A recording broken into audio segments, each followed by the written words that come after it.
Star plus के latest show क्योंकि सास भी कभी बहू थी में कुछ लोग होते हैं जो जिंदगी से हार मान लेते हैं, लेकिन मैं नहीं मानूंगी। यही बात अब वृंदा के दिल में एक आग बन चुकी थी। वह टूट चुकी थी, थक चुकी थी, पर हार नहीं मानी थी। जब सब उसे गलत समझ रहे थे, जब हर कोई उसके खिलाफ खड़ा दिख रहा था, तब भी उसने खुद से एक वादा किया था, अगर मैंने आपसे वो वीडियो वाला सबूत नहीं लिया होता ना, तो शायद आज मैं इतनी मजबूती से खड़ी नहीं होती। अब वह जान चुकी थी कि यह लड़ाई सिर्फ उसके लिए नहीं है, बल्कि उसके अस्तित्व के लिए है, उसके परिवार के लिए है। वह जानती थी कि ये घर अब उसका भी है और वह किसी को भी अपने परिवार पर आंच नहीं आने देगी। कल सुबह का वक्त जैसे उसके जीवन का सबसे बड़ा इम्तिहान बनने वाला था। उसने खुद से कहा था, कल सुबह मैं यह चॉकलेट लाऊंगी, और इस बात में कुछ ऐसा छिपा था जो शायद सिर्फ उसे ही पता था, क्योंकि यह चॉकलेट एक प्रतीक थी, उसके विश्वास की, उसके हौसले की, उसकी नई शुरुआत की। पर दूसरी ओर इस घर की दीवारों में कुछ ऐसा चल रहा था जिसे वृंदा ने महसूस तो किया था, लेकिन समझ नहीं पाई थी। मिहिर और नोएना के बीच एक खतरनाक साजिश पनप रही थी। उन्होंने मिलकर एक ऐसा खेल रचा था जिससे बेचारी वृंदा का दिल, उसकी आत्मा तक टूटने वाली थी। वृंदा को अंगद के कमरे में जाने से रोका जाएगा, उसकी हर हरकत पर सवाल उठाए जाएंगे, और उसे धीरे धीरे उस घर से बाहर निकालने की तैयारी शुरू हो चुकी थी। नोना ने मिहिर के कान में जहर घोला था, वो तुम्हें तोड़ देगी, तुम्हारे परिवार को तोड़ देगी, उसे जाने दो, उसे यहाँ से निकाल दो। और मिहिर, जो कभी अपनी पत्नी तुलसी की बातों में संतुलन देखता था, अब पूरी तरह नोएना के जाल में फंस चुका था। वहीं दूसरी तरफ सास भी कभी बहू थी के आने वाले एपिसोड में कहानी ने ऐसा मोड़ लिया कि दर्शकों की धड़कनें तेज हो गईं। अब अंगद और वृंदा ने कुछ ऐसा कर दिया था जो मिहिर ने कभी सपने में भी नहीं सोचा था। दोनों की शादी ने पूरे परिवार को हिला दिया था। एक तरफ मिहिर को यह रिश्ते की गहराई खल रही थी, दूसरी ओर मिहिर की आंखों में जलन साफ दिखाई दे रही थी। उसे लगता था कि इस घर में बस वही लोग उसके स्तर के हैं, नोएना, परी और मालती। बाकियों की औकात उसके हिसाब से थी ही नहीं। वह खुद को सबसे ऊंचा समझती थी और बाकी सबको नीचे देखती थी। जब नोएना ने एक बार उसकी जान बचाई थी, उसी दिन से मिहिर का नजरिया बदल गया था। अब तो वह पूरी तरह नोएना की दीवानी हो चुकी थी। उसे नोएना के सिवा कुछ दिखता ही नहीं था। वो जो भी कहती, मिहिर उसे सच मान लेती, और अब वही सच पूरे घर में जहर बनकर फैलने लगा था। नोएना ने धीरे धीरे सभी के दिलों में अपनी जगह बना ली थी। उसने तुलसी की जगह ले ली थी मिहिर की जिंदगी में। पहले तो यह बात किसी को समझ नहीं आई, पर जब मिहिर ने खुद तुलसी से दूरी बनानी शुरू की, तब सबको एहसास हुआ कि यह कोई सामान्य बदलाव नहीं है। तुलसी, जो कभी मिहिर की ताकत थी, अब उसकी कमजोरी बन चुकी थी। वहीं दूसरी ओर जब अंगद और वृंदा की शादी हुई, तो पूरे घर में सन्नाटा फैल गया। किसी को समझ नहीं आया कि ये रिश्ता प्यार का है या मजबूरी का। लेकिन सच्चाई यह थी कि इस शादी का वजूद सवालों के घेरे में था। एक तरफ अंगद ने दिल से वृंदा को स्वीकार किया था, लेकिन दूसरी ओर समाज और परिवार दोनों इस रिश्ते को नकारने पर तुले हुए थे। मिहिर, जो कभी अंगद का करीबी था, अब उसके खिलाफ हो गया था। उसने वृंदा को टॉर्चर करना शुरू कर दिया। वो उसे बात बात पर नीचा दिखाने लगा, उस पर झूठे आरोप लगाने लगा, और नोएना के इशारों पर उसे घर से निकालने की धमकी देने लगा। वृंदा समझ नहीं पा रही थी कि आखिर उसने ऐसा क्या किया जो सब उसके दुश्मन बन गए। वह सोचती थी, क्या मेरी गलती सिर्फ यह है कि मैंने सच्चाई के लिए आवाज उठाई, लेकिन सच्चाई यह थी कि घर की साजिशें अब उसके खिलाफ खुलकर सामने आ रही थीं। वह अकेली थी, पर फिर भी हारी नहीं। उसने तय कर लिया कि चाहे कुछ भी हो जाए, वह खुद को टूटने नहीं देगी। इधर मिहिर अब पूरी तरह नोएना के इशारों पर चलने लगी थी। उसे लगता था कि नोएना ही इस परिवार की नई रानी है। वह तुलसी की जगह ले चुकी है और मिहिर अब पूरी तरह उसका हो चुका है। लेकिन असलियत इससे कहीं गहरी थी। नोना सिर्फ मिहिर को नहीं, बल्कि पूरे घर को अपने कब्जे में लेना चाहती थी। वह जानती थी कि अगर वृंदा को बाहर कर दिया गया, तो उसे कोई नहीं रोक पाएगा। जब रात ढली और सुबह की पहली किरणें घर में दाखिल हुई, तब सब कुछ बदल गया। वृंदा ने वही चॉकलेट हाथ में ली और मुस्कुराई जैसे यह उसके हौसले की निशानी हो। वह जानती थी कि अब चाहे कितनी भी मुश्किलें आएं, वह पीछे नहीं हटेगी। लेकिन उसी वक्त मिहिर ने दरवाजा खोला और उसका चेहरा गुस्से से लाल था। तुम अभी तक यहाँ क्यों हो? मैंने कहा था ना, इस घर से निकल जाओ, उसकी आवाज गूंज उठी। वृंदा ने उसकी आंखों में देखा, उसमें प्यार नहीं था, सिर्फ नफरत थी।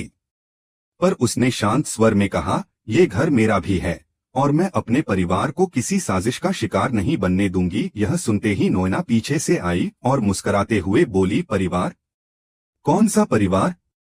जिसे तुमने तोड़ा है या जिसे तुम अपने झूठ से जोड़ना चाहती हो? कमरा जैसे ठंडे तूफान से भर गया। इस पूरे माहौल में सिर्फ एक शख्स था जो सब कुछ चुपचाप देख रहा था, अंगद। उसके दिल में तूफान मचा था। उसने वृंदा से शादी तो की थी, लेकिन अब उसे एहसास हुआ कि यह रिश्ता सिर्फ नाम का नहीं, बल्कि संघर्ष का प्रतीक है। वह जानता था कि आने वाले दिनों में वृंदा को जो टॉर्चर झेलना पड़ेगा, वह बहुत बड़ा होगा, लेकिन वह उसके साथ खड़ा रहेगा। उधर मिहिर अब पूरी तरह नोएना के नियंत्रण में था। उसने तय कर लिया था कि वृंदा को इस घर में रहने का कोई हक नहीं है। और इसी के साथ कहानी एक ऐसे मोड़ पर पहुंच गई जहां हर रिश्ता, हर भावनाएं और हर वफा की परीक्षा शुरू हो चुकी थी। क्योंकि अब सास भी कभी बहू थी और बहू अब अपने अस्तित्व के लिए लड़ने को तैयार थी।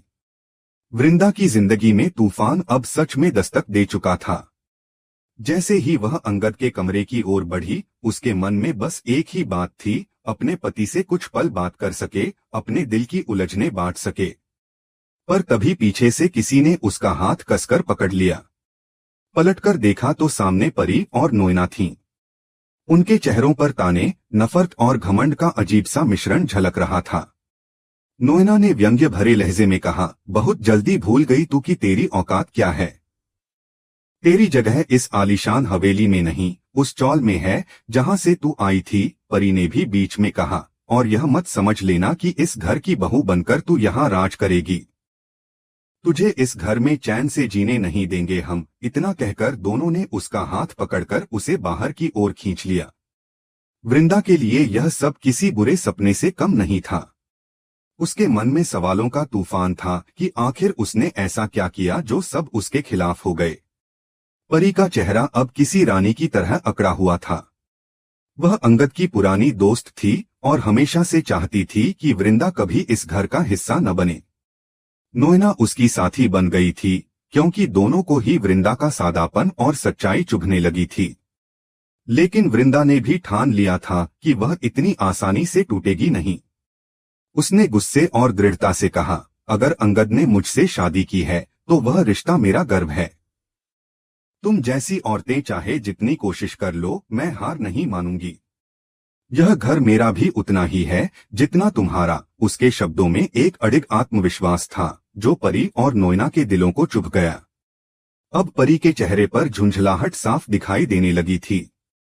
उसने सोचा था कि वृंदा डर जाएगी, रोएगी और खुद घर छोड़ देगी, पर वृंदा की आंखों में जो आग जल रही थी, उसने परी के इरादे हिला दिए। नोएना ने धीमे से कहा, परी, इसे अभी जाने दो, लेकिन याद रखना यह लड़की इतनी आसानी से नहीं मानेगी। परी ने हंसते हुए कहा, मानेगी भी नहीं तो हम उसे मजबूर कर देंगे। दोनों वहां से चली गईं, पर उनके जाने के बाद भी वृंदा का दिल भारी था। उसे लगने लगा कि इस घर में कोई उसका नहीं है। रात के सन्नाटे में वृंदा ने खुद से एक वादा किया कि वह अब पीछे नहीं हटेगी। अगर प्यार सच्चा है तो उसे साबित करके रहेगी। उसने मन ही मन कहा, अंगद, तुम मेरे साथ हो ना? अगर तुम्हारा साथ है तो मुझे किसी का डर नहीं। उसके होठों पर हल्की मुस्कान आई, पर भीतर का दर्द बहुत गहरा था। वह जानती थी कि अब लड़ाई आसान नहीं होगी। दूसरी ओर परी और नोएना ने एक नई चाल चलने की योजना बनाई। उन्होंने मिहिर को भी अपने साथ मिला लिया। मिहिर, जो हमेशा से वृंदा से चिढ़ता था, अब उसका सबसे बड़ा दुश्मन बन गया था। उसने कहा, अगर हमें वृंदा को गिराना है तो उसकी छवि खराब करनी होगी। ऐसा कोई ड्रामा करेंगे कि पूरा परिवार उसके खिलाफ हो जाए। परी ने हामी भरी, बिल्कुल, हमें उसे ऐसा सबक सिखाना है कि वह खुद भागे इस घर से। सुबह जब अंगद ने वृंदा को देखा तो उसके चेहरे की उदासी ने उसे परेशान कर दिया।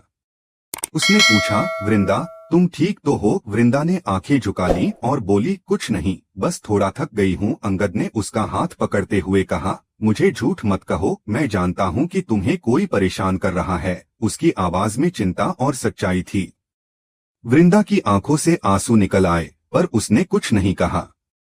बस धीरे से बोली, अगर प्यार सच्चा है तो हर मुश्किल को हम साथ मिलकर पार करेंगे। अंगद ने मुस्कुराकर उसका माथा चूमा और बोला, तुम्हारा साथ ही मेरी ताकत है। उसी वक्त दरवाजे के बाहर से परी की आवाज आई, वाह क्या नजारा है। नाटक करने में तुम दोनों को कोई जवाब नहीं। उसकी बातें जैसे किसी जहर की तरह थीं, जो धीरे धीरे माहौल को जहरीला बना रही थीं। अंगद ने पलटकर कहा, परी तुम्हें जो कहना है मुझसे कहो, वृंदा को मत घसीटो। परी हंसी और बोली, अब तो तू भी उसके जादू में बंध गया। अंगद, देख लेना, एक दिन यह लड़की तुम्हें भी छोड़ देगी। अंगद ने सख्ती से कहा, बस करो परी, अब अगर तुमने वृंदा को परेशान किया तो मैं चुप नहीं रहूंगा। परी ने यह सुना तो उसके चेहरे का रंग उड़ गया। उसने पहली बार महसूस किया कि अंगद अब उसके बस में नहीं रहा। उसने गुस्से में कमरे का दरवाजा पटका और बाहर चली गई। लेकिन जाते जाते उसने मन में कसम खाई कि वह वृंदा को चैन से नहीं रहने देगी। उधर वृंदा ने तुलसी को फोन किया और सब कुछ बता दिया। तुलसी ने कहा, बेटा तू डर मत, अगर तेरे साथ सच्चाई है तो जीत भी तेरी ही होगी। परी और नोएना जैसे लोग साजिश कर सकते हैं, पर सच को मिटा नहीं सकते। तुलसी की बातें सुनकर वृंदा के भीतर एक नई ताकत आई। उसने मन में ठान लिया कि वह अब इस घर से जाने वाली नहीं है। वह हर उस साजिश का सामना करेगी जो उसके और अंगद के बीच दूरी लाने की कोशिश करेगी। धीरे धीरे कहानी एक नए मोड़ पर पहुंच रही थी। जहां पहले वृंदा अकेली थी, वहीं अब अंगद का साथ उसे मिला। लेकिन घर के बाकी लोग, नोएना, मिहिर और परी, अब और भी खतरनाक खेल खेलने वाले थे। वे सोच भी नहीं सकते थे कि जिस वृंदा को वे कमजोर समझ रहे थे, वही एक दिन उनके सारे झूठ और चालें दुनिया के सामने लाने वाली है। अब सवाल सिर्फ इतना था कि क्या वृंदा और अंगद मिलकर परी और नोएना को एक्सपोज कर पाएंगे, या फिर घर की इन साजिशों में उनका रिश्ता टूट जाएगा। आने वाले वक्त में जो भी हो, इतना तय था कि वृंदा अब किसी के दबाव में नहीं झुकेगी। उसने अब खुद से, अपने प्यार से और अपनी इज्जत से जंग छेड़ दी थी। यही उसका संघर्ष था, यही उसकी सच्चाई कि अब चाहे जो भी हो, वह इस घर से बाहर नहीं जाएगी, बल्कि इस घर को अपना बनाकर रहेगी।